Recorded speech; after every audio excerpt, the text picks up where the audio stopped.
leg is falling asleep. Hello everyone, welcome back to my channel. My name is Gabby, and today I'm going to be talking about the books that I read in the month of March. So in the month of March I read 9 books.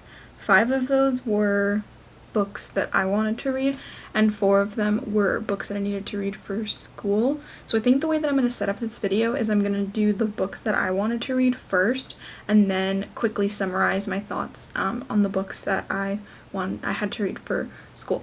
So that all done, let's just jump into the 9 books so that this doesn't take forever to film and to watch. So the first book that I read in the month of March is A Court of Silver Flames by Sarah J. Maas. I ended up giving this 5 out of 5 stars. I absolutely loved this book. I think the representation of Nesta's journey was done really well. The mental health representation was done really well. There were so many moments of this book that I absolutely loved, clearly. But yeah, so if you don't know, this is the 5th book in the A Court of Thorns and Roses series. This is Nesta's book, so it follows Nesta's point of view, and it's her journey of healing from everything that happened in the A Court of Thorns and Roses series. I, again, absolutely loved this book. I think that a lot of people were a bit apprehensive to read it because so many people dislike Nesta, but I think that even if you don't like Nesta, you should give this a chance. In the series, I didn't really like Nesta. I didn't hate her like some people did, but I didn't particularly like her. I liked her in the last book. I saw that she was starting to come around, like in the 3rd book, Court of Wings and Ruin. I noticed that she was starting to come around. She was starting to open up, she was starting to be a much better person, but this book was amazing. It's actually, so for the longest time, Court of Mist and Fury was my favorite of the series. I think this now is my favorite of the series. There's so many things that I love about this. I love the friendships that are formed in this. I love the romance.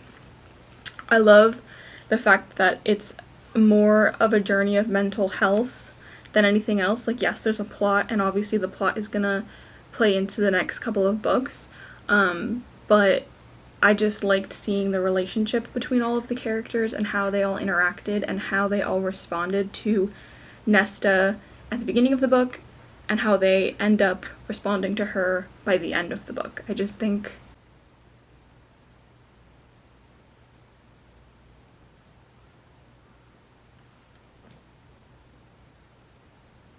sorry, someone walked past my window.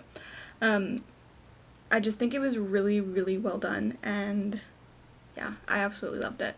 So, like I said, I ended up giving this 5 out of 5 stars. So the next book that I read was Rhapsodic by Laura Thalissa. I really don't know how to say her name. I gave this book 4 out of 5 stars. I wanted to read this book mostly because I kept seeing it on Book Talk for the longest time, and I had seen so many mixed reviews. Some people love it, some people absolutely hate it, and I will say that there are some problematic issues in it that I definitely did address in the book and that I have written down in my journal and like review of it. However, when I rate books, I typically rate them on my enjoyment, unless there's something like absolutely completely horrible that happens that like I just was no. I rate them on my enjoyment. So it did lose a star because it didn't have a feeling of a 5-star book anyway, but yes, there are a few problematic elements in this that made my enjoyment go down slightly, but overall I did enjoy the book. I think a probably more accurate rating would be 3.5, not 4 stars, but yeah, I really did like the book. I have the second one. I'm going to continue with the series because it sort of left off on a cliffhanger. Not a cliffhanger, but like there's more to the story, and I definitely want to figure out what the more is. So I do have the second book. Not sure when I'm going to read it, but yes. So if you don't know what this is about about a siren named Callie, and she makes a deal with the bargainer, and the bargainer is a fae who comes and helps supernatural characters, no questions asked, whatever they need help with, he will help them with, but you're indebted to him if you ask for a favor. So he comes to collect, and a lot of the times his coming to collect is not a happy thing. Like, it's not oh, you owe me a favor. It's like death or destruction in some sort of way. So she ends up getting in trouble, or getting in trouble, and she needs help, so she calls the bargainer, and he helps her, but instead of it being like a payment like a specific payment, he just says that she'll owe him a favor.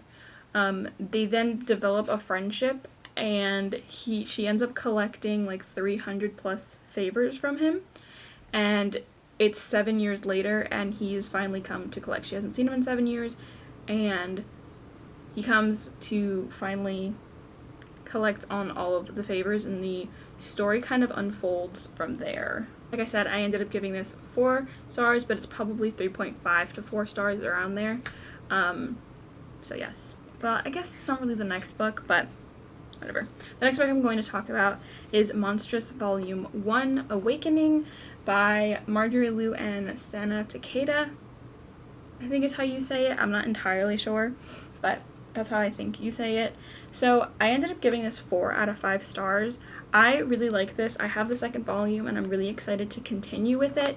I feel like I should probably just read you the synopsis. Set in an alternate world of Art Deco beauty and steampunk horror, Monstress tells the epic tale of Micah Half-Wolf, a teenage survivor of a cataclysmic war between humans and Archeans. In the face of oppression and terrible danger, Micah is both hunter and hunted, searching for answers about her mysterious past as those who seek to use her remain just one step behind, and all while the monster within her begins to awaken. So when I read this, I didn't read the synopsis. I just had heard that it was good. It's a fantasy comic, and I was like, okay, I'll just read it. I didn't really know the synopsis. And that kind of leads into why I gave this 4 stars. I think that if I had read the synopsis, I probably would have given it a little bit higher and just absolutely loved it. And while I really, really did love it, the first 100 pages, I was extremely confused as to what was going on. And again, that's partially my fault because I didn't reread the synopsis before I went into this. But again, I think that there still needs to be a certain level of exposition and explaining what is going on, as opposed to just throwing somebody into it and having to figure it out. After about page 80 to 100, things were starting to get explained, and why these characters matter, why the things that were going on mattered, started to like make sense. But yeah, it just took way too long for that to happen. So like I said, I ended up giving this 4 out of 5 stars. Okay, so the next book is A Cuban Girl's Guide to Tea and Tomorrow. I ended up giving this 3.5 to 5 stars. This was kind of a disappointing read to me. If you have been on my channel for any number of time, really, you know that this was one of my most anticipated releases of last year. You know that I was hoping to really absolutely love this book. And I think the biggest reason that I didn't absolutely love it was that I set myself up a bit for failure, because before I had even started reading it, I think I just, in my mind, hyped up the book too much and had inserted myself into the character too much. And when I read it and she was similar to me, but not as similar as I was expecting, it really threw me off, and it caused my enjoyment to go down. So yeah, that's pretty much why it got a much lower rating. I overhyped it in my head, and it didn't live up to the expectations, unfortunately. However, that being said, I did actually really like the story and the romance. I just couldn't connect to it as much as I wanted to, and that's why my rating was so low. So this is about a Cuban girl, obviously, and she lives in Miami. Her family owns a bakery. And 3 months ago, her grandmother died unexpectedly. her boyfriend broke up with her unexpectedly, and her best friend, who was supposed to stay in Miami, go to the University of Miami, and be around her, like Miami as a best friend, and help kind of with the bakery when she takes over, said that she's moving to Africa for 2 years to do some sort of help mission over there. So because of all of this, she becomes extremely depressed, and her parents send her to England to live with her mom's best friend at their inn, like bed and breakfast kind of an inn, and she meets some new friends. She meets Orion, who is the love interest in this, and she learns a lot about herself. So I really liked the actual plot of the story, but like I said, I hyped it up way too much in my head, and I didn't absolutely love it, so unfortunately it was disappointing, and it did get 3.5 out of 5 stars, but I still liked it. Like, I liked the plot of it, and I think that if I reread it now, knowing that the Lila, the main character, isn't as much like me as I thought she was going to be, I think my enjoyment will definitely go up. So maybe one day I will, like, go back and reread it. As of right now, I don't really feel the need to. I might listen to it on an audiobook or something, but yeah, so unfortunately this was just kind of a disappointment for me. So, yes. And then the last book that I read that I wanted to read was Saga Volume 3 by Brian K. Vaughan and illustrated by Fiona Staples. This is the 3rd volume in the Saga series. It's a sci-fi comic series. I ended up giving this 4 stars. I really love this series, but I don't know, this one, it didn't have 5-star feels for me. I liked the direction that the story is going, like, it's really interesting, but it's also kind of like nothing happened in this, and, like, I feel like that might be, not a lie, but, like, maybe a bit of an understatement, but, like, stuff happened, but it was kind of superficial. It didn't really move the plot forward all that much. So I did like it, and like I said, I gave it 4 stars, but I didn't absolutely love it like I thought I could, and how I've loved the other 2 installments. I am still going to continue with the series because I really do like it. It's just kind of annoying because there's only 9 volumes out, and they only release 2 volumes like a year. And I was on Goodreads and I was looking at, like, the schedule for release, and, like, they're planned up to, like, 2024, 2025, and it's, like, volume 15 comes out into, like, 2025 or something like that, so it's just, like, there's so much time I have to wait to, like, complete the series, and it makes me kind of hesitant to continue reading them now, because I feel like it's going to get to a point where I'm going to get so annoyed that I can't have the next volume because it leaves off on a cliffhanger, that it's just going to irritate me so much. And I know, like, obviously, all good things come in time, and, like, reading book series, when you read, like, the first one, you have to wait. I just think that novels probably give you a lot more to go off of than the comic, like, bind-up things, because this is, like, these are, like, the volume bind-ups, so there's, like, 6 or 7 issues in here, but because issues give you such little, like, information of everything, it's just gonna be torturous to try and continue reading and then get to a point where I'm like, I have to wait, and the next book is probably not even gonna give me all that much.